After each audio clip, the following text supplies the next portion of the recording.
प्रिय विद्यार्थियों, जैसा कि पिछले लेसन में मैंने आपको बताया था कि जो अब नए लेसन प्रारंभ करेंगे वो बहुत ही महत्वपूर्ण है, इनका विशेषता से अध्ययन करना है आपको।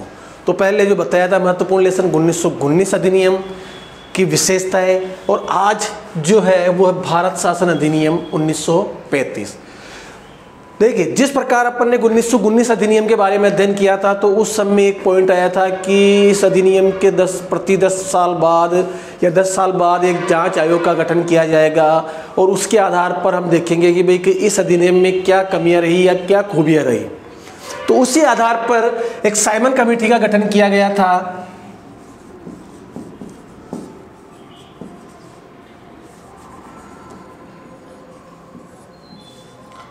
जिसमें सारे सदस्य अंग्रेज थे और इसका भारत में विरोध भी हुआ था। विरोध स्वरूप लाला लाजपत राय के डंडों के वार से उनकी मृत्यु भी हुई थी। तो कहा जाता है कि साइमन कमीशन की रिपोर्ट के आधार पर फिर भी लागू कर दी गई थी। इसकी रिपोर्ट के आधार पर गोलमेज सम्मेलन हुए,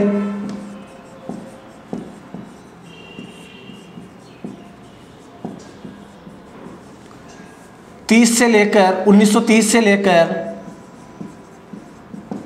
1932 ईस्वी में 3 हुए थे ये लंदन में, और महात्मा गांधी जी ने द्वितीय गोलमेज सम्मेलन में भाग लिया था और भीमराव अंबेडकर जी थे जिन्होंने तीनों गोलमेज सम्मेलनों में भाग लिया था। इसका उद्देश्य भी क्या था? साइमन कमीशन की रिपोर्ट का है क्या है, किस आधार पर स्वशासन देना चाहते हैं भारतीयों को। और कहा जाता है कि इन गोलमेज सम्मेलनों के पश्चात अंग्रेजों ने एक श्वेत पत्र जारी किया। श्वेत पत्र से तात्पर्य है कि हाँ, हम आपको स्वशासन देना चाहते हैं, लेकिन वास्तविकता क्या थी? इनका उद्देश्य था स्वशासन देना नहीं, सिर्फ और सिर्फ संवैधानिक विकास करना था। क्या उद्देश्य था? कि भारतीयों को स्वशासन तो नहीं देना है, सिर्फ संवैधानिक विकास करना है भारत का, ना कि स्वशासन देना है।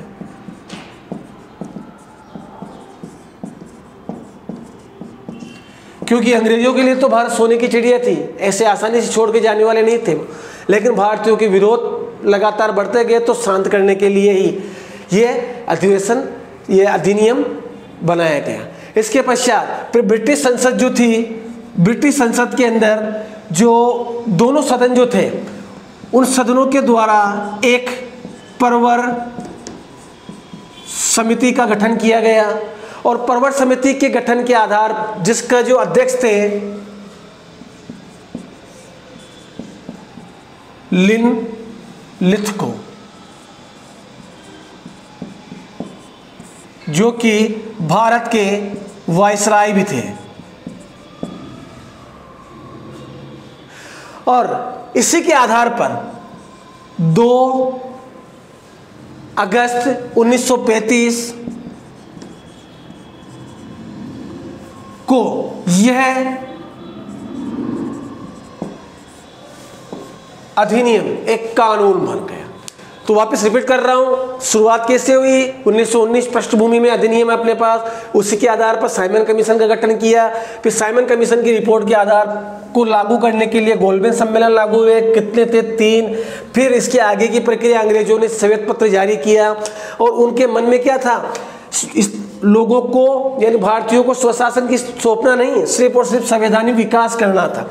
उसके आधार पर ब्रिटेन में जो ब्रिटिश संसद थी, दोनों सदनों के सदस्यों द्वारा एक परवर समिति का गठन किया गया, जिसके अध्यक्ष वायसराय लॉर्ड लिनलिथगो थे।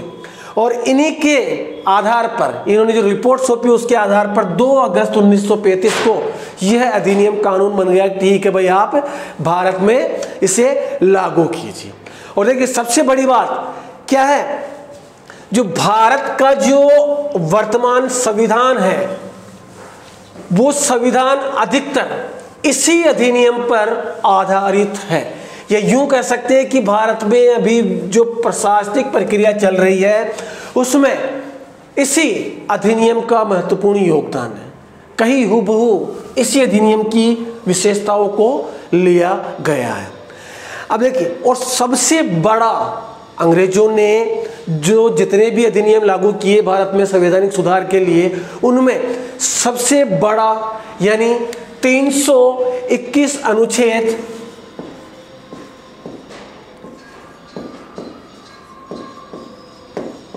और 19 अनुसूचियां इसमें थी। यानी अंग्रेजों द्वारा जो भी जितने भी संवैधानिक प्रयास किए गए भारत के लिए, उनमें सबसे बड़ा अधिनियम यही अधिनियम माना जाता है। इसके अलावा यह अंतिम प्रयास था अंग्रेजों द्वारा भारत में संवैधानिक विकास का। इसके पश्चात तो भारत को छोड़ना पड़ा, भारत को स्वतंत्रता देनी पड़ी। अब देखिए, अब इसकी जो विशेषताएं हैं,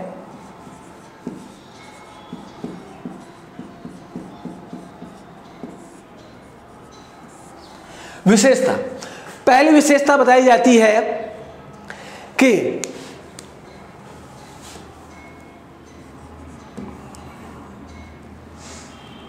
वर्तमान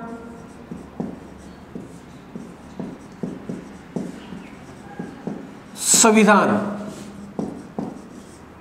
इसी पर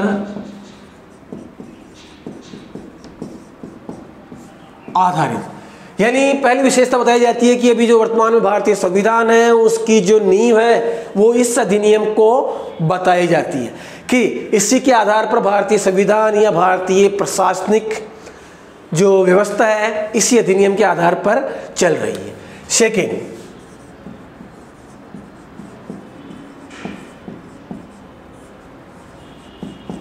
अखिल भारतीय संघ की स्थापना।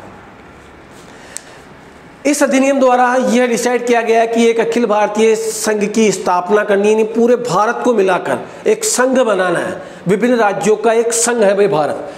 लेकिन अब इसमें क्या है, इसमें प्रांतों को तो यह कह दिया कि आपको सम्मिलित होना अनिवार्य है। अनिवार्य किसके लिए? प्रांतों को, भाई आपको सम्मिलित होना है इसमें, ये कंपलसरी है। और जो ऐच्छिक, जो देशी रियासतें थी, उनको कह दिया भाई आपकी इच्छा के ऊपर निर्भर है कि आप इसमें शामिल हो या नहीं। अखिल भारतीय संघ स्थापना करनी है, इसमें प्रांतों के लिए अनिवार्य है भाई आपको शामिल होना है। और जो रियासतें हैं, देशी रियासतें, उन पर यह थोप दिया भाई आपकी इच्छा है तो शामिल हो जाइए और नहीं होना चाहते तो मत होइए। नेक्स्ट,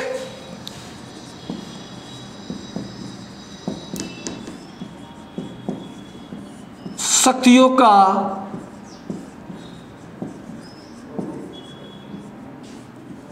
विभाजन, यानी शक्तियों का विभाजन किया गया। शक्तियों का विभाजन 3 प्रकार से,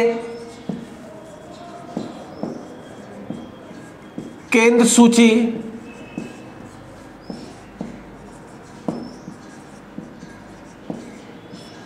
राज्य सूची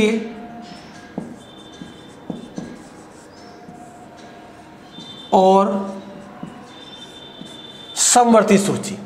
केंद्र सूची जिस पर कानून बनाने का अधिकार सिर्फ केंद्र को, राज्य सूची इस पर कानून बनाने का अधिकार सिर्फ राज्य को, और समवर्ती सूची में दोनों को बराबर अधिकार दिया जाता है। लेकिन आपस में मतभेद होने पर पावर किसके पास? केंद्र के पास। तो क्लियर है, केंद्र सूची जिन पर अधिकार था सिर्फ केंद्र को कानून बनाने का, जैसे रक्षा हुए, विदेशी मामले हुए आदि। राज्य सूची शिक्षा, स्वास्थ्य, इन पर कानून बनाने का अधिकार राज्यों को। समवर्ती सूचियां कानून, विवाह, श्रम कल्याण आदि पर दोनों को बराबर अधिकार था, लेकिन मतभेद होने पर केंद्र के पास पावर रखा गया। चौथा, संघ लोक सेवा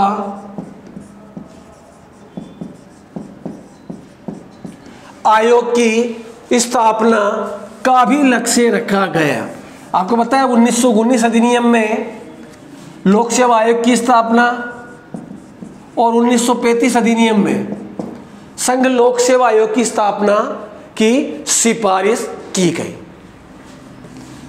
नेक्स्ट, प्रांतीय स्वायत्तता, यानी क्या हुआ इसमें इसमें प्रांतों को स्वतंत्रता दे दी और जो प्रांतों में द्वैध शासन लागू था, जो 1919 अधिनियम की मुख्य विशेषता थी, वो द्वैध शासन यानी दोहरा शासन प्रांतों से समाप्त कर दिया गया। और कहां लगा दिया? केंद्र में द्वैध शासन की स्थापना। यानी क्या महत्वपूर्ण विशेषता है? प्रांतों में जो द्वैध शासन लागू था 1919 अधिनियम, वो द्वैध शासन समाप्त करके प्रांतों को स्वतंत्रता दे दी और द्वैध शासन कहाँ स्थापित कर दिया? केंद्र में। और वही सुरक्षित विषय और हस्तांतरित विषय, वही गवर्नर जनरल की कार्यकारिणी परिषद, वो जो जैसा 1919 अधिनियम बताया था द्वैध शासन, वैसा का वैसा द्वैध शासन केंद्र में स्थापित कर दिया गया। नेक्स्ट,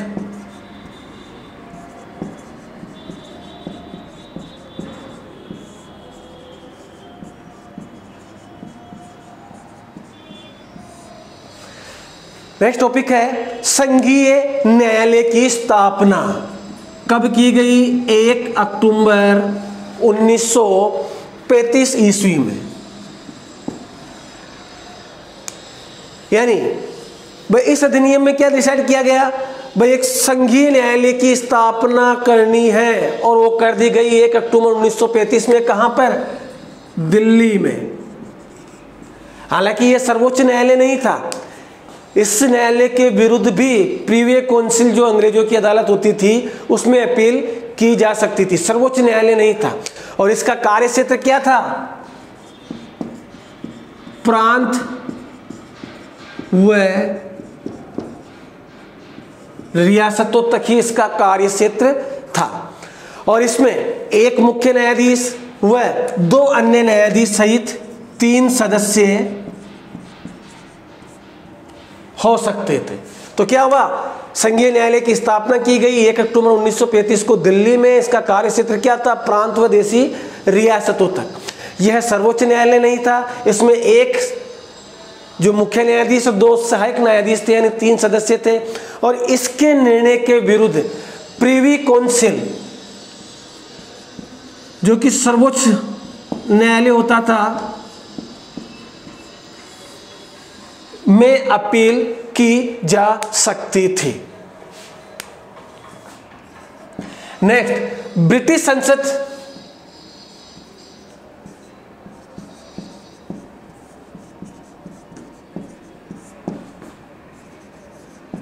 की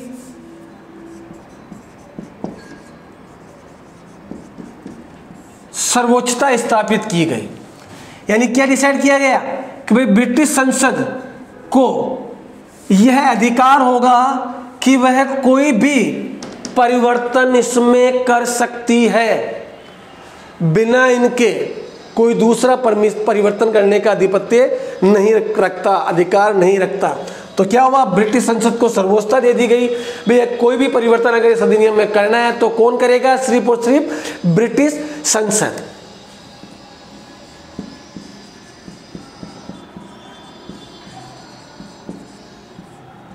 मताधिकार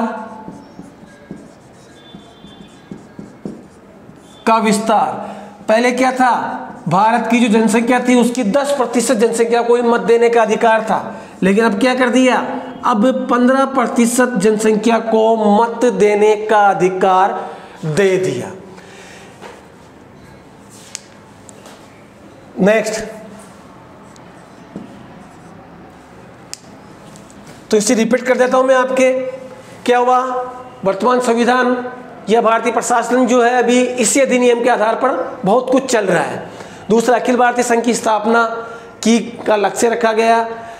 शक्तियों का विभाजन बताया दिया। केंद्र राज्य समवर्ती सूचियां, संघ लोक सेवा आयोग की स्थापना की गई। प्रांतीय स्वायत्ता यानी प्रांतों में जो द्वैध शासन था वो खत्म किया गया और उसे उठाकर केंद्र में लागू कर दिया गया।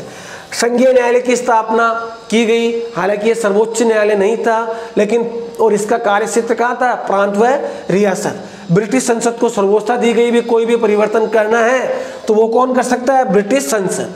और मताधिकार का विस्तार किया गया, यानी पहले 10% जनसंख्या को मत देने का अधिकार था, यहाँ पर अब क्या किया? 15% जनसंख्या को, कुल जनसंख्या के 15% जनसंख्या को मत देने का अधिकार दे दिया। नेक्स्ट,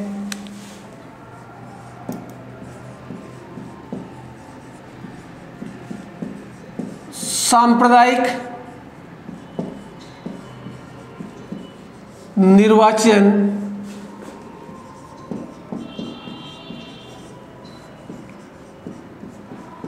प्रणाली का विस्तार किया गया। सांप्रदायिक निर्वाचन प्रणाली किस अधिनियम की देन है? 1909 अधिनियम मॉडले मिंटो की देन है। इसे विस्तारित किया गया 1919 अधिनियम में भी, और बताया था आपको किस प्रकार जो गैर ब्राह्मण थे, सिख थे, उन्हें भी रिजर्व या उन्हें भी स्थान आरक्षित किए गए थे। अब यहाँ पर क्या किया? अब यहाँ पर ईसाई, हरिजन, आंग्ल भारतीय को भी इसमें शामिल कर दिया, या यूं कह सकते हैं कि इनके लिए भी स्थान आरक्षित किए गए। नेक्स्ट,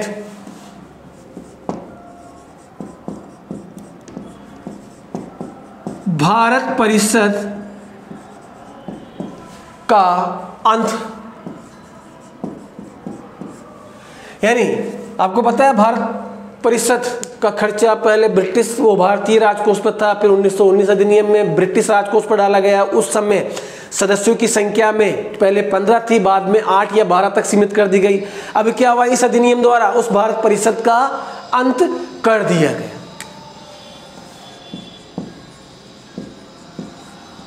ब्रह्मा को भारत से अलग किया गया। ब्रह्मा यानी म्यांमार को क्या किया? भारत से बिल्कुल अलग कर दिया।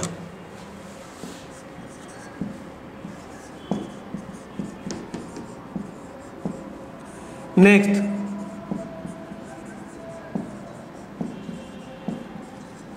प्रस्तावना का अभाव, यानी इस अधिनियम की बात करते हैं तो इस अधिनियम में सबसे क्या था? प्रस्तावना का अभाव था। तो अब जब इसका विरोध होने लगा तो क्या किया? 1919 अधिनियम की जो प्रस्तावना थी, यानी लक्ष्य, उद्देश्य, वो प्रस्तावना इसमें आकर लगा दी, यानी 1919 अधिनियम की प्रस्तावना यहां ठोक दी। भाई हम तो आपको स्वशासन देना चाहते हैं।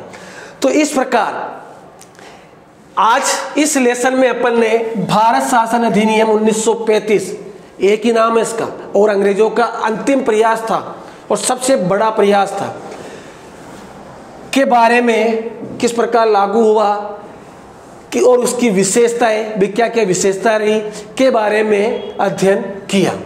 देखिए, फिर भी भारतीयों ने इस अधिनियम की आलोचना की, और आलोचना के पश्चात जैसे नेहरू जी जो थे,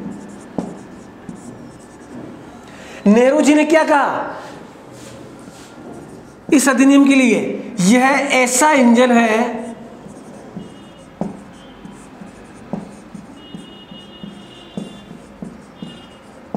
जिसके